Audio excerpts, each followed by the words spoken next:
Veni, Vidi, Vinci. Comment la WWE peut foirer Giovanni Vinci à ce point-là, bon sang? Le catcheur italien semblait promis à un bel avenir à l'été 2024.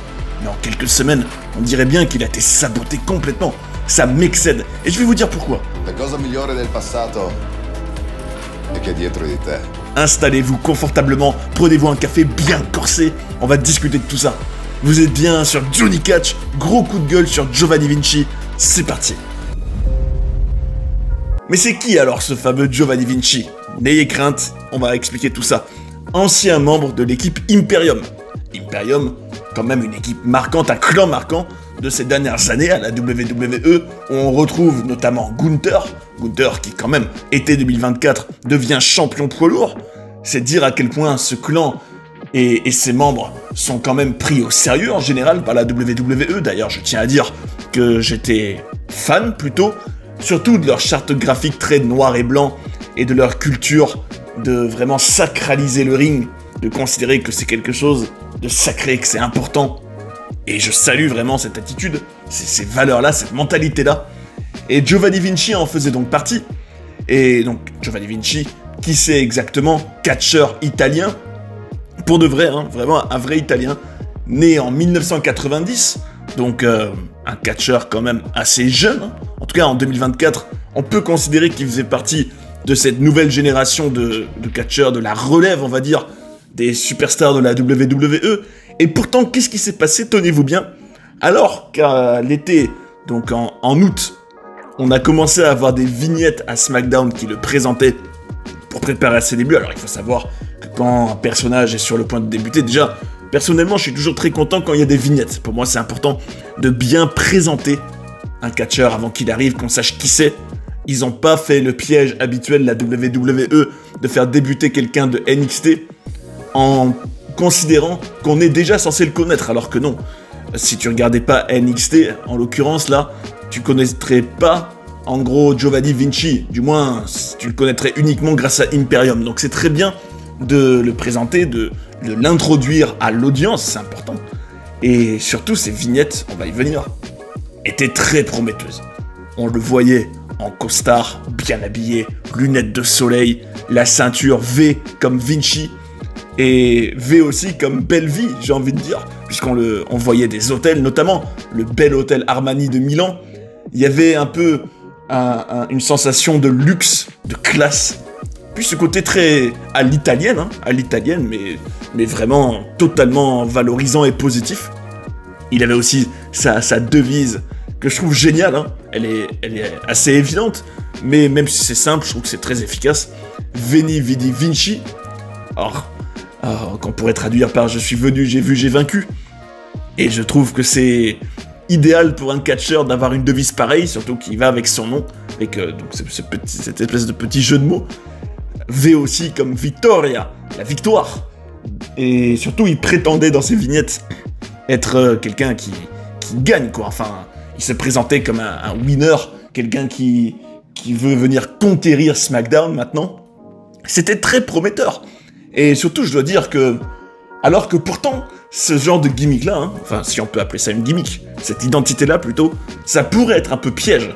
Quelqu'un qui se veut très dans le luxe, dans l'exubérance, en tout cas l'exubérance, dans le côté très classe, ça peut parfois paraître ridicule si le catcheur n'a pas les épaules pour ça, ou s'il n'a pas le charisme pour ça, mais pas du tout de problème à ce niveau-là pour Giovanni Vinci, je trouve. Quand on regarde ses vignettes, on voit quelqu'un qui est à l'aise, qui a aussi l'air d'être éloquent au micro, en tout cas quand il parle. Et puis il parlait en italien en plus dans ses vignettes. Une voix plutôt grave, plutôt posée, crédible, sérieuse. Quand je vois tout ça, je me dis c'est prometteur, hein, c'est prometteur. On tient quelqu'un qui peut vraiment avoir l'air d'une star. Quand il est en costume, lunettes de soleil, classe. Je me dis là, on tient quelque chose, là, on tient quelque chose. Mais qu'est-ce qui s'est passé après? Et c'est ça, mon coup de gueule. Et vraiment, je suis vraiment très énervé contre ça, parce que je comprends pas comment ils ont fait et surtout, pourquoi ils ont fait ce qu'ils ont fait. Alors, tenez-vous bien. Alors qu'il avait eu donc des vignettes, il débute donc dans un match contre Apollo Crews, qui est quand même, alors, Apollo Crews, faut savoir que c'est un catcheur qui a eu certes son heure de gloire, entre guillemets, hein, à la WWE vers 2021, où il avait même pu être champion intercontinental. Mais dans l'ensemble, depuis ce temps-là, il végète dans le mid-card, le Apollo Crews. Rien contre lui, hein, mais c'est la réalité. Il n'y a clairement pas de plan autour de Apollo Crews. C'est un peu devenu un jobber. En gros, le genre de catcheur qui met en avant quelqu'un d'autre. Et tout semblait réuni pour qu'Apollo Crews mette en avant Giovanni Vinci, peut-être en seulement quelques minutes, hein, pour le faire paraître fort. Et toute l'idée, normalement, quand un nouveau catcheur débute, c'est bien évidemment qu'il gagne, qu'il commence à construire et accumuler du momentum, comme on dit. En gros, une série de victoires, de l'invincibilité, une crédibilité qui augmente, des noms de plus en plus importants à son palmarès, jusqu'à éventuellement, peut-être là on aurait pu imaginer, aller affronter le champion des États-Unis. En l'occurrence, à la fin de l'été 2024, ça aurait pu être LA Knight. D'ailleurs, ça aurait eu de la gueule, je trouve, un LA Knight contre Giovanni Vinci. USA versus Italie.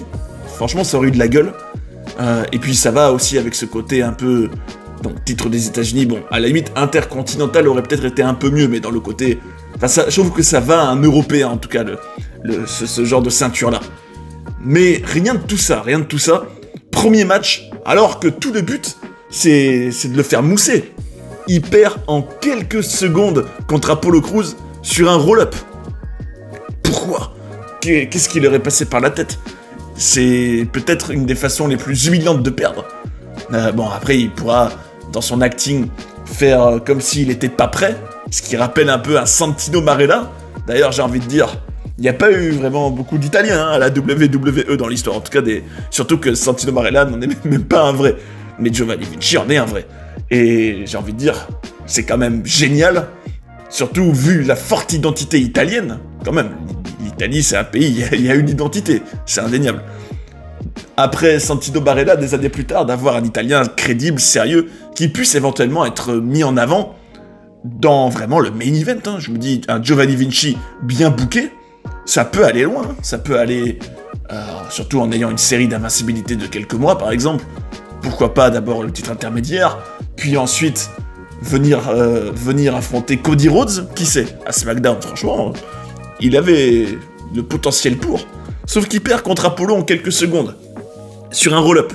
Ce qui est clairement, hein, quand on fait ce genre de booking-là, moi, comment je le vois à la WWE quand on fait ça, c'est oui, bon allez, on expédie ce match, on s'en fout, et allez, on tente quand même de le préserver un peu, alors on le fait pas perdre de manière totalement clean et légitime, on le fait perdre en roll-up, mais bon, quelques semaines plus tard, il reperdra une nouvelle fois contre Apollo Crews, donc l'art de débuter dans le roster principal, avec en tout cas en solo, avec une nouvelle gimmick, une nouvelle identité, un nouveau personnage, et de perdre tout de suite, et en l'espace de quelques semaines, avoir perdu toute crédibilité et toute hype autour de lui, alors que pourtant, tout était réuni pour avoir vraiment une des prochaines stars de la WWE.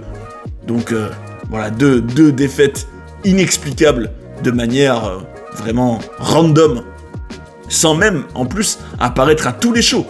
Ce qui est vraiment un signe que c'est comme si la WWE s'était dit, bon, lui, ce personnage, on est bien obligé de le faire débuter, mais on en a rien à foutre, alors on va faire en sorte qu'il soit vraiment pas dépeuché, puisqu'il n'a jamais été peuché, mais en gros enterré au plus vite, qui serve à rien, qu'on l'oublie vite, pour potentiellement le virer dans quelques mois ou quelques semaines, ou alors le recycler totalement.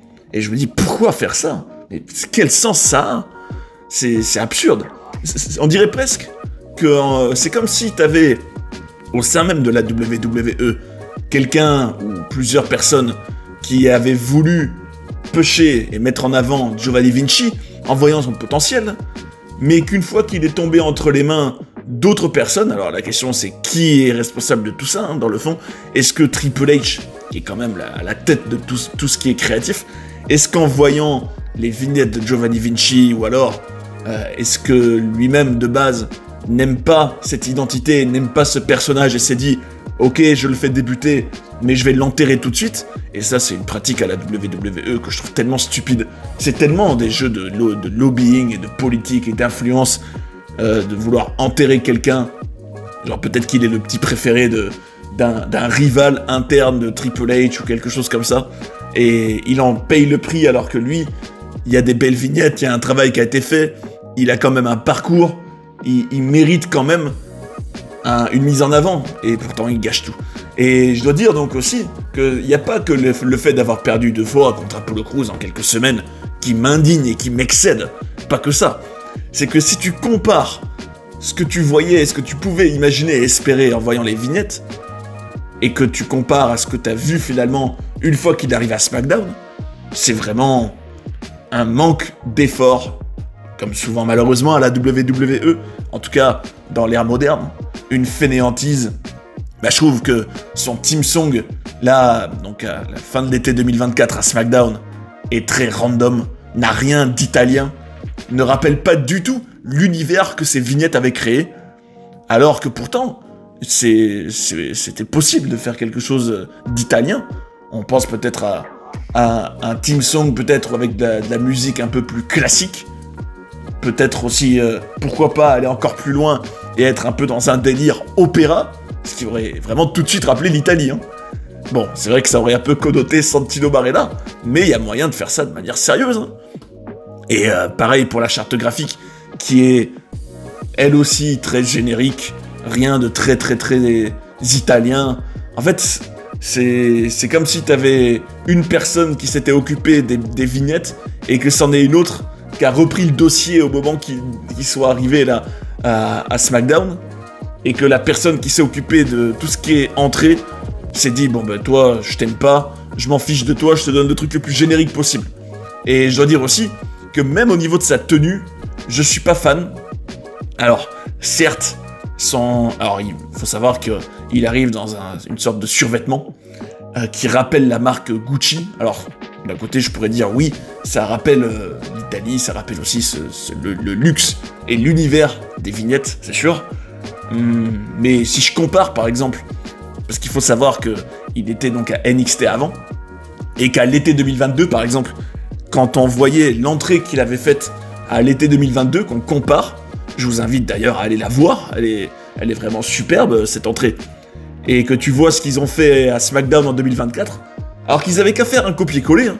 Alors même si, dans son entrée à NXT, je trouve qu'on aurait pu aller bien plus loin dans le côté italien, mais figurez-vous qu'à NXT, tu le voyais, alors non seulement il était torse nu, il était pas en survêtement, il était huilé, et il faut dire aussi qu'il a un bon physique. Alors moi je trouve quand même dommage qu'il soit pas un peu plus grand de taille, il fait que 1m83 pour 99 kg, ce qui est pas larger than life, hein.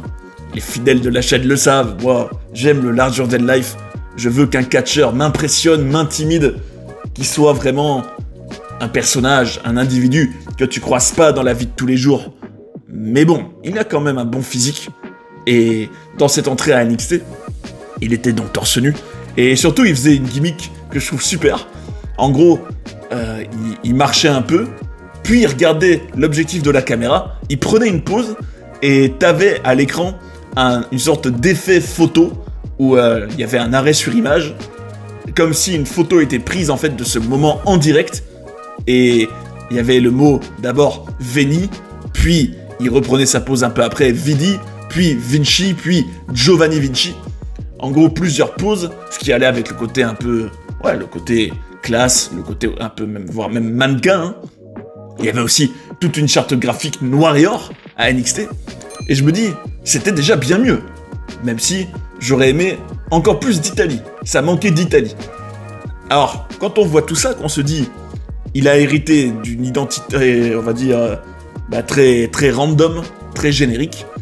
Il a hérité d'un booking qu'il a enterré complètement, presque intentionnellement direct. C'est comme si quelqu'un avait la volonté de le saboter, hein. Vraiment, c'est l'impression que ça donne, le booking de Giovanni Vinci. C'est être là pour se faire enterrer. Pourquoi ? C'est quoi le problème ? Mais c'est incompréhensible. Et c'est vraiment mon coup de gueule. Je me dis, c'est tellement rare à la WWE de nos jours d'avoir des personnages avec de l'identité. Je suis le premier à me plaindre, d'ailleurs. Je vous invite à suivre le Johnny Catch Show où j'en parle régulièrement. Et pourtant, je regarde tout en étant bon public. Hein. Et je me dis, certains catcheurs, alors j'y vois du potentiel, d'autres moins, certes. Lui fait partie de ceux où j'en vois.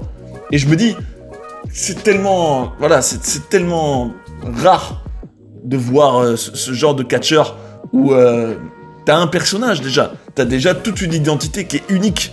Alors que d'autres n'en ont pas et sont quand même dans le roster principal.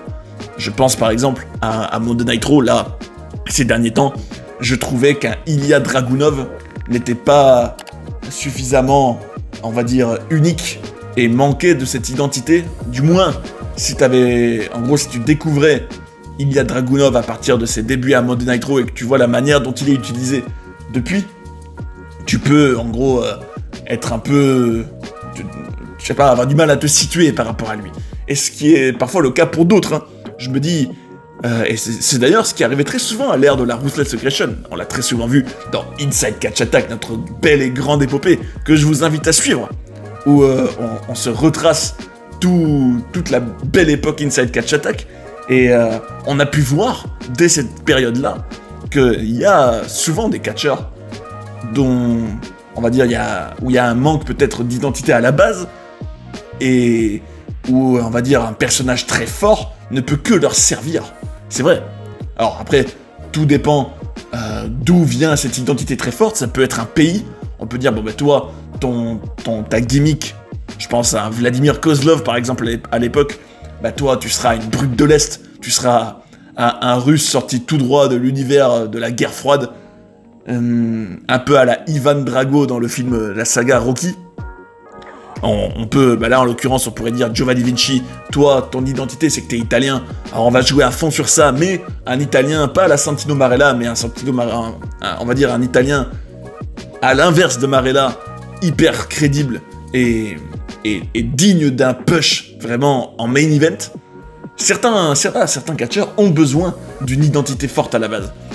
Et quand tu leur enlèves ça, ou que tu les présentes tels qu'ils sont, parfois ça peut paraître très générique, tu comprends pas vraiment ce qui les démarque, et surtout, tu peux pas en gros les situer tout de suite. Et ça, je trouve que c'est important dans le catch, à la WWE, d'associer tout de suite quelque chose à un personnage. Tu te dis, bah là, en l'occurrence, si ça avait été bien fait, on se serait dit, ah, Giovanni Vinci, ah oui, le catcheur italien, là, le gars italien classe à l'italienne, là, bien sûr, Veni Vinci, évidemment. Et là, on aurait tenu quelque chose. Et pourtant, ils ont tout saboté. Et c'est ça mon coup de gueule, c'est vraiment ça mon coup de gueule.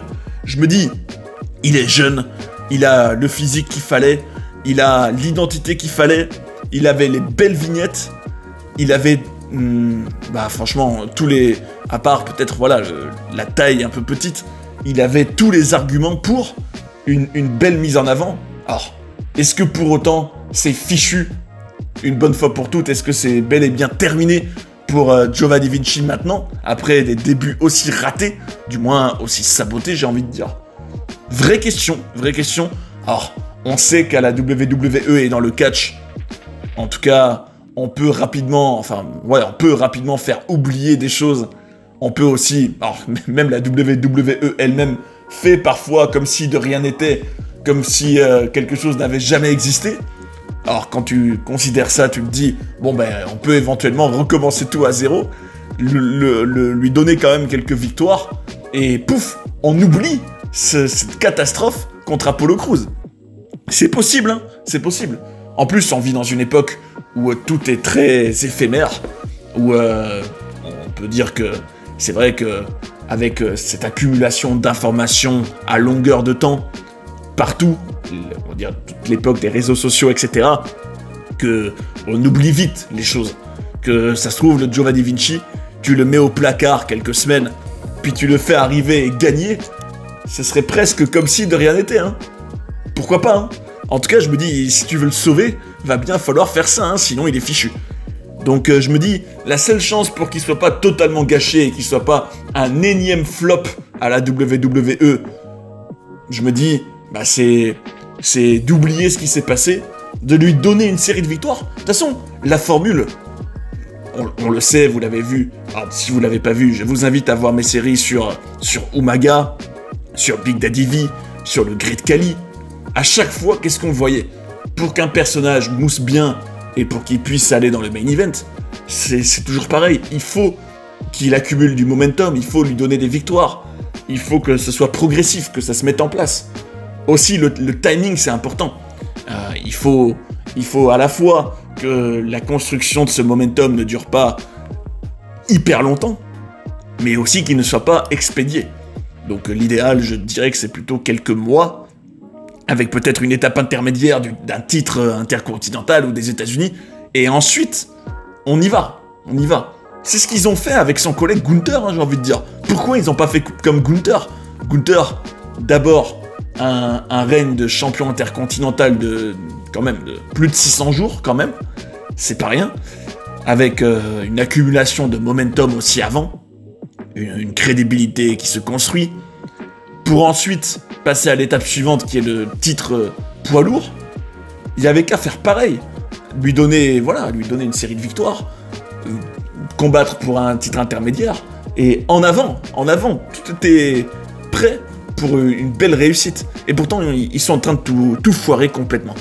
Et je me demande vraiment si c'est pas une histoire de sabotage interne, s'il y en a qui n'aiment pas Giovanni Vinci, ou du moins qui rejettent son personnage à l'intérieur de la WWE, parce que clairement, tout donne l'impression qu'il a été vraiment lancé pour être gâché directement. Franchement, on n'a jamais vu quelqu'un qui débute et dès les premières secondes dans le roster principal, perd direct, en quelques secondes. C'est vraiment l'échec et l'humiliation. Espérons en tout cas, j'attends ce que vous en pensez dans les commentaires, vous me dites ce que vous en pensez.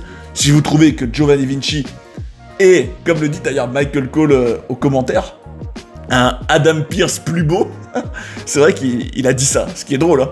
Adam Pearce, c'est le general manager de Raw, et c'était assez marrant de dire ça aux commentaires. Petit détail dont on se souvient après, justement. Et dites-moi dans les commentaires si vous pensez que il a tout ce qu'il faut pour percer à la WWE, et que la fédération de Stamford a tout gâché. Comment vous pensez qu'il devrait être booké? Ou alors si vous trouvez qu'il est nul, qu'il sert à rien, que toute cette identité italienne ne vous parle pas, et que vous dites, bon ben franchement, c'est vraiment pas une grande perte. Je vous invite à donner votre avis, d'ailleurs je remercie tous ceux qui le donnent, tous ceux qui likent, tous ceux qui commentent, tous ceux qui participent à la vie de la chaîne, vous êtes au top, c'est toujours un plaisir à lire, et puis surtout ça fait vivre la chaîne, ça aide la chaîne, alors je vous remercie du fond du cœur pour ça, et puis comme je l'ai déjà dit, je n'hésiterai pas à répondre à certaines questions ou certains débats que vous auriez dans de prochaines vidéos avec grand plaisir. Donc n'hésitez pas. Et je conclurai en disant que j'espère que au bout d'un moment, Giovanni Vinci, on finira par le voir, il finira par venir et il finira par vaincre. D'ailleurs, si vous voulez découvrir nos documentaires sur des personnages fascinants comme Viscera ou Umaga, cette playlist devrait vous intéresser. Et sinon, cliquez ici pour apprendre plein d'autres coulisses et controverses de la WWE. J'espère que vous avez passé un bon moment devant cette vidéo, et je vous invite à rester sur Johnny Catch pour en voir d'autres. A tout de suite. And that's the bottom line, 'cause Stone Cold said so. What?